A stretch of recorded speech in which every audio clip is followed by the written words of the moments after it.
Hello बच्चों। तो जी हाँ, जैसा आपको पता है कि एनटीए ने स्कैम कर दिया है। जब इन्होंने स्कैम किया, हम सभी को पता चला कि इतनी कट ऑफ ज्यादा क्यों जा रही है और रैंकिंग में क्यों प्रॉब्लम आ रही है। तो हमने कुछ क्वेश्चन पूछे कि ये जो बच्चे हैं एक ही सेंटर से इतने ज्यादा कैसे मार्क्स ला पा रहे हैं। क्या ये सभी बच्चे जो सीरियल वाइज मार्क्स ला रहे हैं क्या एक्चुअल में एलिजिबल हैं इतने मार्क्स लाने के लिए, और ये जो ग्रेस मार्क्स दिए जा रहे हैं क्या ये एक्चुअल में वैलिड है या नहीं है, और आपने अगर मार्क्स दिए हैं तो किस बेसिस पर दिए हैं। हमारे ये सारे क्वेश्चन थे। इस पर एनटीए ने अपना क्लेरिफिकेशन दिया, एक नोटिफिकेशन रिलीज किया उन्होंने और बताया है कि किस किस बेसिस पर हमने मार्क्स दिए हैं। लेकिन प्रॉब्लम इसमें भी है कि इन्होंने जो चीजें बताई हैं इसमें भी बहुत बड़ा फ्रॉड है। जी हाँ बच्चों, मैं आपको बता दूं, यहां पर देखिए लाइन टू लाइन हम डिकोड करेंगे इन्होंने जो भी चीजें बोली हैं।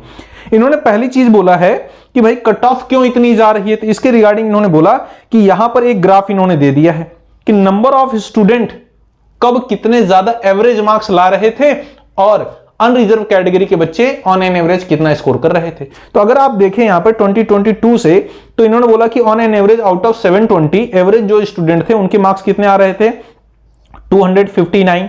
फिर 2023 में कितने 279.41। 2024 में ये बढ़कर के कितना हो गया 323.55। ये कहना चाहते हैं कि नंबर ऑफ स्टूडेंट इंक्रीज हो रहे हैं, दैट्स वाई जो एवरेज मार्किंग है वो बढ़ रही है। पहली चीज चलो मान लेता हूं, आजकल इंटरनेट का जमाना है, सब भी पढ़ रहे हैं, ठीक है। चलो ये तो हो गया, चलो ये एक्सेप्टेबल हो सकता है। यहां पर बोला है compensatory mark for loss of time, हमने कंपनसेटरी मार्क्स दिए हैं क्योंकि बच्चों के नुकसान हो गए थे टाइम में। इन्होंने क्या बोला है देखिए कि कुछ पिटीशन दायर की गई थी बच्चों के थ्रू, कहां पर in the court of Punjab, Haryana, Delhi, Chhattisgarh, ठीक है, जहां पर बताया गया था बच्चों के थ्रू कि हमें कम टाइम दिया गया है क्योंकि वहां पर पेपर कुछ गड़बड़ हो गया था, कुछ पेपर इधर उधर हो गए थे तो उन्हें कम टाइम मिला, उसके बदले में इन्होंने मार्क्स दिए हैं। यहां पर आगे इन्होंने एक्सप्लेन किया है कि टोटल 1563 ऐसे कैंडिडेट थे जिनका लॉस ऑफ टाइम हुआ, उसके बदले में हमने क्या किया, उन्हें मार्क्स प्रोवाइड किए, उनको क्या कर दिया, मार्क्स दे दिए, ठीक है। और बोला कि कुछ कैंडिडेट्स जो ऐसे थे जिनके फिजिक्स के क्वेश्चन में प्रॉब्लम थी, आपको पता एक फिजिक्स का क्वेश्चन ऐसा था जिसके दो एक्चुअल में आंसर करेक्ट थे, ओल्ड एनसीईआरटी में कुछ और था, न्यू एनसीईआरटी में कुछ और था, इसके लिए ऐसे भी मार्क्स इंक्रीज हुए, ठीक है। चलो ये भी समझ में आता है, ये किसके बेसिस पर दिया गया है, on the basis of CCTV camera के एनालिसिस पर कि एक्चुअल में किस बच्चे का कितना टाइम लॉस हुआ है उसके बेसिस पर। यहां पर दो क्वेश्चन उठते हैं आपसे, एनटीए से पूछा जा सकता है कि आप मुझे बताइए, ठीक है, जिन बच्चों के सपोज करिए कि 5 मिनट या 10 मिनट लॉस हो गया टाइम, ठीक है, तो उनको आपने मार्क्स दिए। मेरा आपसे यह सवाल है कि अगर आप time is equal two marks consider कर रहे हैं तो उस बच्चे का क्या जो विद इन टाइम क्वेश्चन को करेक्ट कर पा रहा है, ऐसे स्टूडेंट के लिए क्या आपने मार्क्स बढ़ाए हैं, नहीं बढ़ाए तो क्यों नहीं बढ़ाए। और ये जो बच्चे हैं 1563 इन्होंने कंप्लेन फाइल की तब जाकर आपने इसके मार्क्स बढ़ाए हैं, और उन बच्चों का क्या जिन्होंने कंप्लेन फाइल नहीं की, हो सकता है वो गरीब बच्चे हों, हो सकता है वो इतने इस बारे में जानकारी ना रखते हों, हो सकता है उनके पेरेंट्स इतना सपोर्ट ना कर पाए, फाइनेंशियली उनकी सपोर्ट ना हो, तो उन बच्चों के लिए आपने क्या किया। थर्ड थिंग्स, आपने देखा कि 720 आउट ऑफ 720 लाने वाले बच्चों में से नियरली 7 to 8 स्टूडेंट सिर्फ एक ही सेंटर से थे। आपने देखा उनके जो एप्लीकेशन नंबर है वो भी सीरियल वाइज मैच कर रहे थे।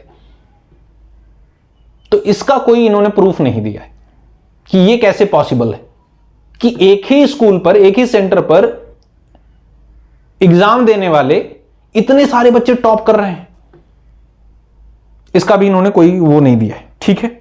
चलिए, इन्होंने आगे बोला है टॉपर के रिगार्डिंग कि इतने टॉप क्यों कर रहे हैं। तो इन्होंने बोला कि इन 2023 20,38,000 समथिंग बच्चे थे, 2024 में ये इंक्रीज हो गए और कितने अपीयर हुए, 23,30,000 समथिंग बच्चे अपीयर हुए, ठीक है। इसलिए क्या हो रहा है, नंबर ऑफ स्टूडेंट इंक्रीज हो रहे हैं तो कट ऑफ ज्यादा जा सकती है।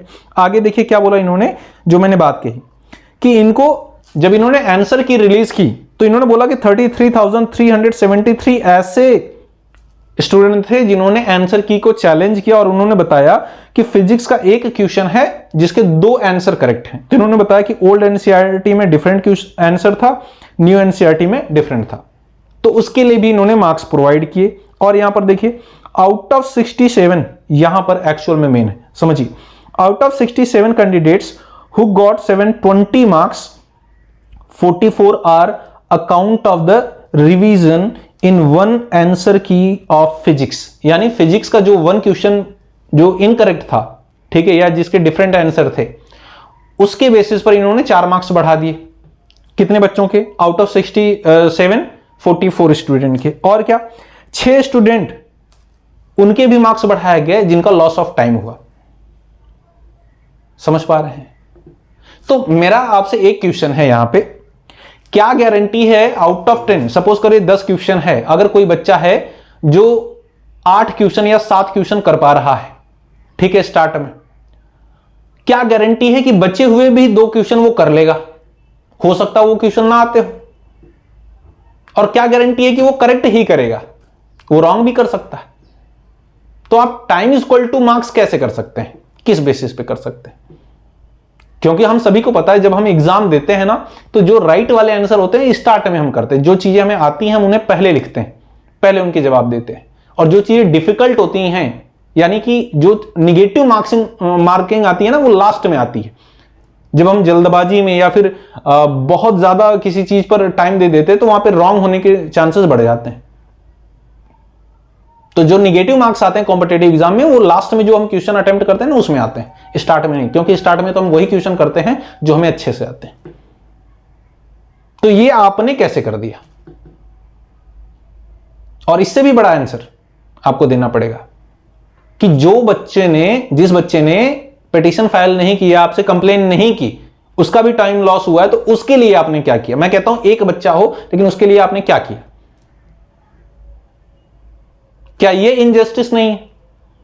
अगर है तो आप ऐसे बच्चों को भी फाइंड आउट करिए, ठीक है। और यहां पर देखिए इन्होंने और क्या बोला है, रिजल्ट डिक्लेरेशन इतना जल्दी क्यों कर दिया, इसके बारे में इन्होंने बताया कि भैया देखिए इससे पहले भी हमने एग्जाम लिए हैं। इन्होंने बोला कि हमने 23 लाख स्टूडेंट के रिजल्ट के लिए हमने टोटल कितने लिए, 30 डेज लिए हैं, यानी नीट के लिए। इससे पहले ये बता रहे हैं कि JEE जो मेंस हुआ था सेशन 1, उसके लिए इन्होंने 11 दिन लिया था रिजल्ट डिक्लेयर करने के लिए। सेशन 2 के लिए JEE के लिए इन्होंने टोटल 15 दिन लिया है। इस हिसाब से नीट के लिए सुटेबल डेज था। बिल्कुल सही है, चलिए आपका ये भी कहना मान लेते हैं। लेकिन जो आपने रिलीज डेट दी थी उसका क्या? उसका क्या? आप एक दिन पहले या एक दिन बाद भी निकाल सकते थे, क्या दिक्कत थी? क्योंकि आपको पता था कि लोकसभा इलेक्शन का जो रिजल्ट है उस दिन पूरी दुनिया बिजी है, पूरा देश बिजी है। तो उस बड़ी सी चीज में आप अपनी गलती छुपाना चाहते थे, है ना सर? जवाब तो आपको देना पड़ेगा। बाकी ये आई डोंट थिंक कि ये अप्रोप्रिएट आंसर है, ठीक है। और जिस तरह से मार्किंग की गई है, जिस तरह से ग्रेस मार्क दिए गए हैं, ये बिल्कुल भी सही नहीं है। हम इसके खिलाफ आवाज उठाएंगे, हम सभी को एक साथ आवाज उठानी पड़ेगी, ठीक है। और देखते हैं क्या होता है। बिल्कुल इसके खिलाफ FIR भी हुई है, और देखते हैं जैसे भी लेटेस्ट इंफॉर्मेशन आती है मैं आप तक पहुंचा दूंगा। क्लियर है बच्चों? चलिए बाकी मिलते हैं आपसे नेक्स्ट वीडियो में एक नई इंफॉर्मेशन के साथ। तब तक के लिए जय हिंद।